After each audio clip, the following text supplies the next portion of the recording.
तो हेलो दोस्तों, स्वागत है आप सभी का अपने यूट्यूब चैनल पर। और आज हम देखने वाले हैं यूपी ट्रिपल एससी पेट एग्ज़ाम की सिलेबस के बारे में, और उसी सिलेबस के अकॉर्डिंग ही अपनी तैयारी करेंगे लूसेंट्स की बुक से। तो आज हम देखने वाले हैं फर्स्ट टॉपिक अपना जो है Indian history and national movement. तो उसका जो फर्स्ट टॉपिक है इंडस वैली सिविलाइजेशन, उसको आज हम डिस्कस करने वाले हैं।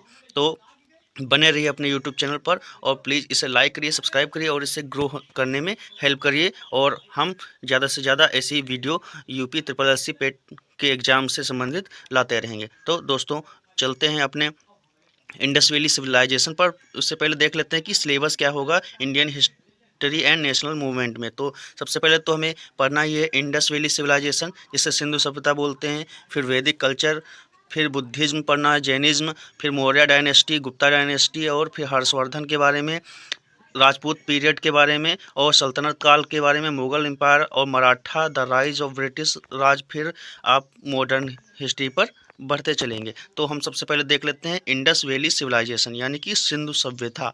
तो जो हमारा फर्स्ट टॉपिक है उसको देख लेते हैं। हमारा टॉपिक है ना, वो इतिहास सब्जेक्ट को डिस्कस करेंगे, फिर बाद में इकोनॉमी वगैरह, और फिर आगे देखते चलेंगे। तो पेट एग्ज़ाम से संबंधित है स्टूडेंट्स। तो पेट एग्ज़ाम में जो फर्स्ट टॉपिक है वो है आपका सिंधु सभ्यता। तो सिंधु सभ्यता को ही देख लेंगे। बर्बाद करते हुए हम अपने टॉपिक पर आते हैं। हमारा जो टॉपिक है वो है सिंधु सभ्यता। तो सिंधु सभ्यता में सबसे पहले देखते हैं रेडियो कार्बन, जिसे कार्बन 14 जैसी नवीन विश्लेषण पद्धति के द्वारा सिंधु सभ्यता की सर्वमान्य तिथि। देखिए, ये एक तरीका होता है जिसमें हम रेडियो कार्बन, यानी कि कार्बन जो 14 होता है ना, उसका यूज करते हैं और फिर बाद में पता लगाते हैं कि कितने साल पुराना है। तो सभ्यता की सर्वमान्य तिथि 2400 ईसा पूर्व से 1700 ईसा पूर्व मानी गई है। इसका विस्तार त्रिभुजाकार है। तो जो सिंधु सभ्यता है स्टूडेंट्स, वो त्रिभुजाकार है, कार कहा गया है। नोट देखते हैं तिथि निर्धारण की। कार्बन 14 जो होती है कि खोज अमेरिका के प्रसिद्ध रसायन शास्त्री जिसे V.F. ल्यू द्वारा 1946 ईस्वी में की गई थी। इस पद्धति में जिस कार्बन पदार्थ में कार्बन 14 की मात्रा जितनी ही कम रहती है, मतलब जितनी ही, जब मिट्टी वगैरह से या फिर किसी चीज़ से वो लोग देखे होंगे, V.F. ल्यू जो रसायन शास्त्री थे, उन्होंने जांच की होगी, तो उसमें देखा कि जो कार्बन 14 की मात्रा जितनी कम होती है ना, उतना ही वो जो पदार्थ है वो प्राचीन माना जाता है। तो उसी के हिसाब से उन्होंने तय किया कि 2400 से 1700 ईसा पूर्व मानी गई है सिंधु सभ्यता। फिर नेक्स्ट देखते हैं दोस्तों पॉइंट कि सिंधु सभ्यता की खोज 1921 में राय बहादुर दयाराम साहनी ने की थी। तो जो सिंधु सभ्यता की खोज 1921 में की गई थी राय बहादुर दयाराम साहनी के द्वारा। तो स्टूडेंट्स ये याद रखना, क्योंकि ये भी क्वेश्चन पूछा जा सकता है कि 1921 में राय बहादुर दयाराम साहनी ने किस सभ्यता की खोज की थी। तो सिंधु सभ्यता की खोज की थी। सिंधु सभ्यता को आदि ऐतिहासिक, जिसे प्रोटो हिस्टोरिक अथवा कांस्य युग में रखा जा सकता है। इस सभ्यता के मुख्य निवासी द्रविड़ एवं भूमध्य सागरीय थे। तो इस सभ्यता के जो मुख्य निवासी थे वो द्रविड़ का मतलब जो अपने इस टाइम के जो साउथ इंडियन लोग होते हैं दोस्तों, दक्षिण भारत के लोग, तो उन्हें हम द्रविड़ बोलते हैं। और भूमध्य सागरीय लोग जो मध्य एशिया से आए थे, वो मुख्य जो थे निवासी थे इस सिंधु सभ्यता के।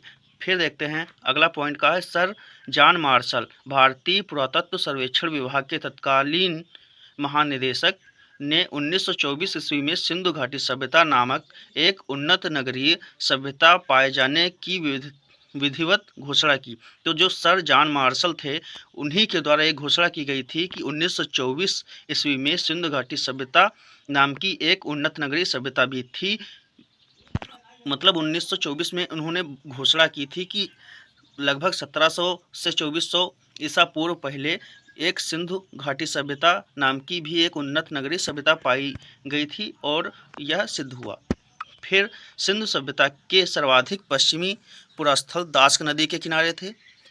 तो पश्चिमी जो पुरास्थल थे दोस्तों, वो थे बलूचिस्तान जो कि आज का पाकिस्तान है, वहाँ के में स्थित थे। और पश्चिमी जो दास्क नदी के किनारे स्थित थे, जिसका सबसे पश्चिमी जो कोना है वो शुद्ध कांगेडोर जो कि बलूचिस्तान में है, और पूर्वी पुरास्थल हिंडन नदी के किनारे है जो कि आलमगीर, जो आपका ज़िला मेरठ उत्तर प्रदेश में है। आलमगीर में सबसे पूर्वी जो है पुरास्थल है हिंडल नदी के किनारे था आलमगीरपुर, जो आज का मेरठ उत्तर प्रदेश है।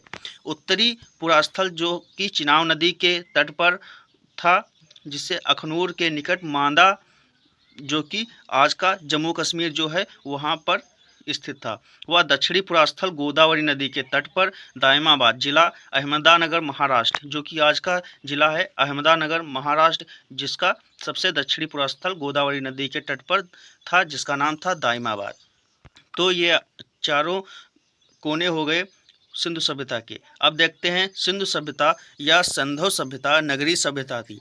तो क्या क्या ऐसे साक्ष्य मिले हैं जिनसे पता चला है कि सिंधु सभ्यता या फिर सिंधु सभ्यता जो थी नगरीय सभ्यता थी। सिंधु सभ्यता से प्राप्त परिपक्व अवस्था वाले स्थलों में केवल 6 को ही बड़े नगर की संज्ञा दी गई है, जिसमें मोहनजोदाड़ो, हड़प्पा, गढ़वारीवाला और राखीगढ़ी, धोलावीरा एवं कालीबंगन हैं। तो जो 6 बड़े महानगर हैं वो कौन कौन से हैं? मोहनजोदड़ो, हड़प्पा, गढ़वारीवाला और राखीगढ़ी, धोलावीरा एवं कालीबंगन। तो इनको याद रखना है दोस्तों। नोट में क्या है? धोलावीरा भारत में सिंधु घाटी सभ्यता की पहली साइट है, जिसे यूनेस्को ने 2021 में विश्व विरासत स्थल की सूची में शामिल किया है। जो धोलावीरा है भारत में सिंधु घाटी सभ्यता की पहली साइट है। तो दोस्तों जिसे यूनेस्को ने 2021 में विश्व विरासत स्थल की सूची में शामिल किया था। दोस्तों आगे देखते हैं स्वतंत्रता प्राप्ति पश्चात हड़प्पा संस्कृति के सर्वाधिक स्थल गुजरात में खोजे गए हैं। वैसे दोस्तों मोहनजोदाड़ो तो पाकिस्तान में पड़ जाता है, तो इसीलिए जो स्वतंत्रता प्राप्ति के बाद यानी कि 1947 के बाद सर्वाधिक जो है हड़प्पा संस्कृति के सर्वाधिक स्थल कहाँ पर हैं? गुजरात में पाए गए हैं, खोजे गए हैं। नोट देख लेते हैं। सिंधु घाटी सभ्यता का सबसे बड़ा स्थल मोहनजोदाड़ो है, जबकि भारत में इसका सबसे बड़ा स्थल राखीगढ़ी है। सिंधु घाटी सभ्यता का सबसे बड़ा स्थल जो है मोहनजोदाड़ो है, जो कि पाकिस्तान में है, जबकि जो भारत में है सबसे बड़ा स्थल कौन सा? राखीगढ़ी, जो कि घग्गर नदी के किनारे है, जो हरियाणा के हिसार जिला में स्थित है। इसकी खोज 1963 ईस्वी में सूरज भान ने की थी। सूरज भान ने राखीगढ़ी की खोज की थी, जो कि घग्गर नदी के किनारे है 1963 में। तो स्टूडेंट्स ये जो है द गजेटियर ऑफ इंडिया, जो कि पेज नंबर 21 पर है, जहाँ पर स्टार जो लगा है इसका यहाँ पर मतलब हो जाएगा कि यहाँ पर 1700 ईसा पूर्व मानी गई है। तो इसी के गजेटियर ऑफ इंडिया के अनुसार ही 1700 से 2400 ईसा पूर्व के बीच में ही मानी गई है सिंधु सभ्यता का जो नवीनतम मतलब कितने पुरानी है इसके बारे में। तो दोस्तों क्या है पॉइंट देख लेते हैं। लोथल एवं सुतकोतदा सिंधु सभ्यता का बंदरगाह था। तो दोस्तों ये 2 बंदरगाह थे, लोथल और सुतकोतदा सिंधु सभ्यता का बंदरगाह थे। इनको याद रखना है कि बंदरगाह कौन कौन थे? लोथल और सुतकोतदा सिंधु सभ्यता के प्रमुख बंदरगाह थे। जुते हुए खेत और नक्काशी द्वारा ईंटों के प्रयोग का साक्ष्य कालीबंगन से प्राप्त हुआ है। तो जुते हुए खेत, इसका मतलब बैल वगैरह होंगे, कुछ तो होंगे जिससे वो जोते रहे होंगे खेत को, और नक्काशी द्वारा ईंटों के प्रयोग का साक्ष्य कालीबंगन से प्राप्त हुआ है। फिर है मोहनजोदड़ो से प्राप्त स्नानागार संभवतः सिंधु सभ्यता की सबसे बड़ी इमारत है। तो जो स्नानागार हैं सिंधु यानी कि सिंधु सभ्यता की सबसे बड़ी इमारत है, जिसके मध्य स्थित स्नान कुंड, जिसकी लंबाई है 11.88 मीटर और चौड़ाई है 7.01 मीटर और गहराई है 2.43 मीटर। नेक्स्ट देखते हैं अग्निकुंड लोथल एवं कालीबंगन से प्राप्त हुए हैं। जो अग्निकुंड के साक्ष्य मिले हैं वो लोथल और कालीबंगन से प्राप्त हुए हैं। अगला देखते हैं मोहनजोदाड़ो से प्राप्त एक सील पर 3 मुख वाले पशुपतिनाथ की मूर्ति मिली है। मोहनजोदाड़ो से क्या मिला है? एक सील एक जानवर होता है, पर 3 मुख वाले देवता और पशुपतिनाथ की मूर्ति मिली है। उनके चारों ओर हाथी, गेंडा, चीता एवं भैंसा विराजमान हैं। नेक्स्ट क्या है? मोहनजोदड़ो से नर्तकी की एक कांस्य मूर्ति मिली है। तो मोहनजोदड़ो से एक नर्तकी की कांस्य मूर्ति मिली है। नेक्स्ट है हड़प्पा की मोहरों पर सबसे अधिक एक श्रृंगी पशु का अंकन मिलता है। यहाँ से प्राप्त एक आयताकार मोहर में स्त्री के गर्भ का पौधा दिखाई देता है। तो क्या है, हड़प्पा की मोहरों पर सबसे अधिक एक श्रृंगी पशु का अंकन मिलता है। यहाँ से प्राप्त आयताकार मोहर में स्त्री के गर्भ से निकलता पौधा दिखाया गया है। तो ये हड़प्पा की मोहरों पर एक श्रृंगी पशु है और एक गर्भवती स्त्री के पेट से निकलता हुआ पौधा दिखाया गया है, ऐसी मोहरें थी। मनके बनाने के कारखाने लोथल एवं चंदोदड़ों में मिले हैं।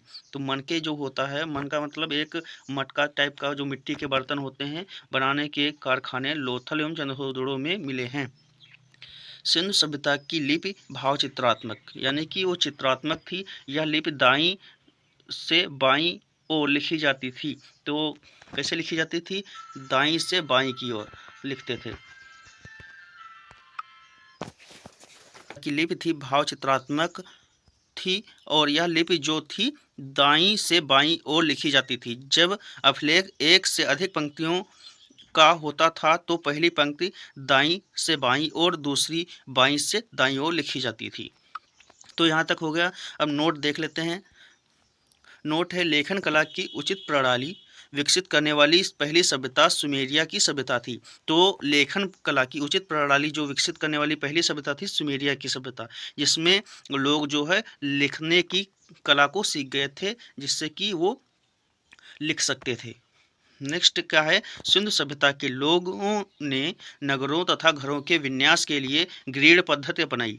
ग्रिड क्या होता है? ग्रिडिंग करवाई जाती है अपने घरों में बनवाने के लिए। तो ग्रिड पद्धति को अपनाई सिंधु सभ्यता के लोगों ने अपने नगरों तथा घरों को बनाने के लिए। तो इससे पता चलता है कि जो सिंधु सभ्यता के लोग थे वो बहुत विकसित थे और वो नगरीय सभ्यता थी। नेक्स्ट जो पॉइंट है स्टूडेंट्स देखते हैं, घरों के दरवाजे और खिड़कियां सड़क की ओर ना खुलकर पिछवाड़े की ओर खुलते थे। यानी कि मेन सड़क से ये अगर घर है तो इसका दरवाज़ा मेन सड़क से ना खुल कर के पीछे की ओर खुलता था। इसकी से ये पता चलता है कि लोग वो अपनी सिक्योरिटी और सभ्यता वाले भी थे। नेक्स्ट देखते हैं, सिंधु सभ्यता में मुख्य फसल थी गेहूं और जौ। तो सिंधु सभ्यता की मुख्य फसल कौन कौन सी थी? गेहूं और जौ थी। सिंधुवासी मिठास के लिए शहद का प्रयोग करते थे और शहद का भी प्रयोग करते थे सिंधु सभ्यता के लोग। दूसरा देखते हैं, मिट्टी से बने हल का साक्ष्य बनमाली से मिला है। तो बनमाली जो एक जगह थी वहाँ से मिट्टी के हल का साक्ष्य मिला है दोस्तों। नेक्स्ट है, रंगपुर एवं लोथल से चावल के दाने मिले हैं। रंगपुर और लोथल से, लोथल आपका क्या था? एक बंदरगाह था। तो रंगपुर एवं लोथल से चावल के दाने मिले हैं, जिनसे धान की खेती होने का प्रमाण मिलता है। चावल के प्रथम साक्ष्य लोथल से ही प्राप्त हुए हैं। सुरकोतदा, कालीबंगन एवं लोथल से सैंधवकालीन घोड़े की अस्थिपंजर मिले हैं। यानी कि सुरकोतदा और कालीबंगन और लोथल से सिंधु सभ्यता के घोड़े के अस्थिपंजर, मतलब कि उनके हड्डियों के ढांचे मिले हैं। घोड़ों के अस्थियों के ढांचे मिले हैं सुरकोतदा, कालीबंगन और लोथल से। नेक्स्ट देखते हैं दोस्तों, तौल की इकाई संभवतः 16 के अनुपात में थी। सिंधु सभ्यता के लोग यातायात के लिए 2 पहियों 4 पहियों वाली बैलगाड़ी या भैंसा गाड़ी का उपयोग करते थे। मेसोपोटामिया के अभिलेखों में वर्णित मेलुहा शब्द का अभिप्राय सिंधु सभ्यता से है।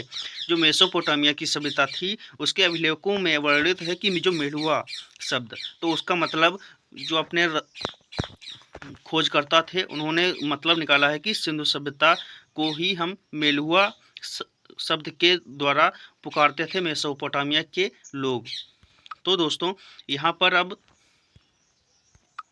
अब देख लेते हैं सिंधु यानी कि सिंधु सभ्यता के प्रमुख स्थल, नदी और उत्खननकर्ता एवं वर्तमान स्थिति देख लेते हैं दोस्तों।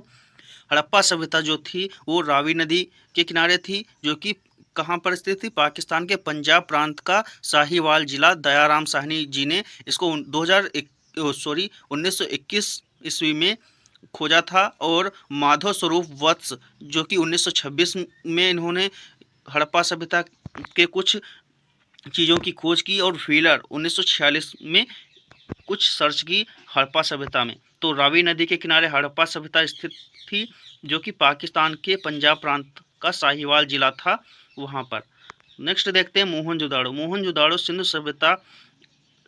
सिंधु नदी के किनारे स्थित थी, जो कि पाकिस्तान के सिंध प्रांत का लड़काना जिला में स्थित थी, जिसकी खोज की थी राखलदास बनर्जी ने 1922 में और मैके ने 1927 में और व्हीलर जो कि 1930 में की थी। फिर है चंदहोदड़ो, जो कि सिंधु नदी के किनारे स्थित थी, सिंध प्रांत पाकिस्तान, नवाब शाह जिला नाम है जहां पर चंदहोदड़ो सिंधु नदी के किनारे स्थित थी, जिसे मैके 1925, एनजी मजूमदार 1931 में उन्होंने इसकी कुछ स्थलों की खोज की। फिर है कालीबंगन, जो कि घग्गर नदी राजस्थान का हनुमानगढ़ जिला है वहां पर स्थित थी, जो कि अमलानंद घोष 1951 में और बीवी लाल एवं बीके थापर 1961 में इन्होंने कालीबंगन के कुछ स्थानों की खोज की। फिर है कोट दीजी, सिंधु नदी के किनारे स्थित थी, सिंध प्रांत का खैरपुर स्थान, जो कि फजल अहमद 1953 में इन्होंने इसके स्थानों की खोज की। फिर है रंगपुर, जो कि मादर नदी के किनारे स्थित थी, गुजरात का काठियावाड़ जिला, जिसकी खोज रंगनाथ राव 1953 ईस्वी में की थी इन्होंने। फिर है रोपर सतलज नदी, जो कि पंजाब का रोपर जिला है वहाँ पर स्थित थी, यज्ञदत्त शर्मा ने 1953 ईस्वी में इसकी खोज की थी। फिर है लोथल, जो कि भोगवा नदी के किनारे स्थित था, गुजरात का अहमदाबाद जिला जो है वहाँ पर भोगवा नदी के किनारे लोथल जो है यह एक बंदरगाह है जो कि स्थित था, जिसकी खोज रंगनाथ राव 1954 में की थी। फिर है आलमगीरपुर, जो कि हिंडन नदी उत्तर प्रदेश का मेरठ जिला जो है वहाँ पर स्थित थी, यज्ञदत्त शर्मा 1958 में इसकी खोज की थी। फिर है सुतकांगेडोर, जो कि दास्क नदी के किनारे स्थित था, पाकिस्तान के मकरान में समुद्र तट के किनारे था, जो कि आरिल स्टाइन 1927 ईस्वी में इसकी खोज की थी। फिर है धोलावीरा, लुनी गुजरात के कच्छ जिला खादिर द्वीप पर स्थित है, जो कि लुनी नदी के किनारे, जिसे जेपी जोशी 1967 से 68 ईस्वी के बीच में और रविंद्र सिंह बिष्ट जो कि 1990 से 91 के बीच में इसकी खोज की और जानकारी बताई। फिर है सुतकाह, जो कि सादिकोर नदी के किनारे स्थित था और दक्षिणी बलूचिस्तान, जिसे जॉर्ज डेल्स 1962 ईस्वी में इसकी खोज की। सिंधु सभ्यता के संभवतः हड़प्पा संस्कृत का शासन वणिक वर्ग के हाथों में था। वणिक मतलब छोटे लोगों के हाथों में था। पिक्ट ने हड़प्पा एवं मोहनजोदड़ो को एक विस्तृत साम्राज्य की जुड़वा राजधानी कहा है। तो जो सिंधु सभ्यता थी, ऐसा माना जाता है कि जो हड़प्पा और मोहनजोदड़ो ये एक सिंधु सभ्यता की विस्तृत राजधानी थी, दोनों ही विकसित थी। फिर देखते हैं सिंधु सभ्यता के लोग धरती को उर्वरता की देवी मानकर उसकी पूजा करते थे। ऐसा माना जाता है कि जो सिंधु सभ्यता के लोग थे वो धरती की पूजा करते थे, किस लिए? क्योंकि उससे उन धरती को उर्वरता की देवी मानते थे। फिर है वृक्ष पूजा एवं शिव पूजा के प्रचलन के साक्ष्य भी सिंधु सभ्यता से मिले हैं। इसका मतलब कि वृक्ष पूजा और शिव पूजा भी करते थे लोग सिंधु सभ्यता के। दोस्तों यहाँ पर और नेक्स्ट पॉइंट है स्वास्तिक चिन्ह संभवतः हड़प्पा सभ्यता की देन है। तो हड़प्पा सभ्यता में ही स्वास्तिक चिन्ह की खोज की गई होगी, तो इसीलिए स्वास्तिक चिन्ह संभवतः हड़प्पा सभ्यता की देन है। इस चिन्ह से सूर्योपासना का अनुमान लगाया जाता है, यानी कि सूर्य की उपासना का अनुमान लगाया जाता है। सिंधु घाटी के नगरों में किसी भी मंदिर के अवशेष नहीं मिले हैं। तो इससे क्या पता चलता है कि सिंधु सभ्यता के जो लोग थे वो मंदिरों में पूजा ना करके वो केवल ऐसे ही मतलब निराकार भगवान की पूजा करते थे। सिंधु सभ्यता में मातृ देवी की उपासना सर्वाधिक प्रचलित थी। पशुओं में कुबड़ वाला सांड इस सभ्यता के लोगों के लिए विशेष पूजनीय था। तो कुबड़ वाला सांड इस सभ्यता के लोगों के लिए विशेष पूजनीय था। अगला देखते हैं स्त्री मूर्तियाँ, जिसे मिट्टी की मूर्तियाँ अधिक मिलने से ऐसा अनुमान लगाया जाता है कि सिंधु समाज मात्र सत्तात्मक था। तो कैसे पता लगाया जा सकता है कि मात्र सत्तात्मक थे सिंधुवासी? कैसे कि स्त्रियों की मूर्ति बनी थी। मिट्टी की मूर्तियाँ जो होती हैं स्त्रियों की बनी हुई थी, जिससे पता चलता है कि वो लोग मातृसत्तात्मक थे। सिंधुवासी सूती एवं ऊनी वस्त्रों का प्रयोग करते थे। तो दोस्तों ये याद रखना, सिंधुवासी जो थे सूती एवं ऊनी वस्त्रों का प्रयोग करते थे। मनोरंजन के लिए सिंधुवासी मछली पकड़ना, शिकार करना, पशु पक्षियों को आपस में लड़ाना, चौपड़ और पासा खेलना आदि साधनों का प्रयोग करते थे। तो इनके ये मनोरंजन के साधन थे। नेक्स्ट देखते हैं, सिंधु सभ्यता के लोग काले रंग से डिजाइन किए हुए लाल मिट्टी के बर्तन बनाते थे। तो काले रंग से डिजाइन किए हुए लाल मिट्टी के बर्तन सिंधु सभ्यता के लोग यूज करते थे। सिंधु घाटी के लोग तलवार से परिचित नहीं थे। इसका मतलब वो लोग तलवार वगैरह नहीं जानते थे, तलवार के बारे में कोई जानकारी उनको नहीं थी। कालीबंगन एकमात्र हड़प्पाकालीन स्थल था जिसका निचला शहर सामान्य लोगों के रहने हेतु भी किले से घिरा हुआ था। कालीबंगन का अर्थ काली चूड़ियाँ। यहाँ से पूर्व हड़प्पा सभ्यता स्तरों के खेत जोते जाने के और अग्नि पूजा की प्रथा के प्रमाण मिलते हैं। तो दोस्तों कालीबंगन जो था वो सामान्य लोग जो रहते थे वो निचले शहर में रहते थे, और जो प्रमुख लोग होते थे वो चारों तरफ से घेरे हुए होते थे सामान्य लोगों को। तो यहाँ से क्या साक्ष्य मिले हैं, खेत जोते जाने और अग्नि पूजा की प्रथा को के प्रमाण मिले हैं कालीबंगन से। पर्दा प्रथा एवं वेश्यावृत्ति सिंधु सभ्यता में प्रचलित थी। इसका मतलब पर्दा प्रथा, क्योंकि जो मेन सड़क होती थी उसके जो घर थे दूसरी ओर खुले होते थे। इससे पता चलता है कि लोग पर्दा प्रथा को भी मानते थे। और वेश्यावृत्ति की भी साक्ष्य मिले हैं सिंधु सभ्यता से। नेक्स्ट देखते हैं, शवों को जलाने एवं गाड़ने यानी दोनों प्रथाएं प्रचलित थी। हड़प्पा में शवों को दफनाने जबकि मोहनजोदाड़ो में जलाने की प्रथा विद्यमान थी। तो हड़प्पा में शवों को दफनाया जाता था और मोहनजोदाड़ो में जलाने की प्रथा विद्यमान थी। लोथल एवं कालीबंगा में युग्म समाधियां मिली थी। सिंधु सभ्यता के विनाश का संभवतः सबसे प्रभावी कारण क्या था? बाढ़।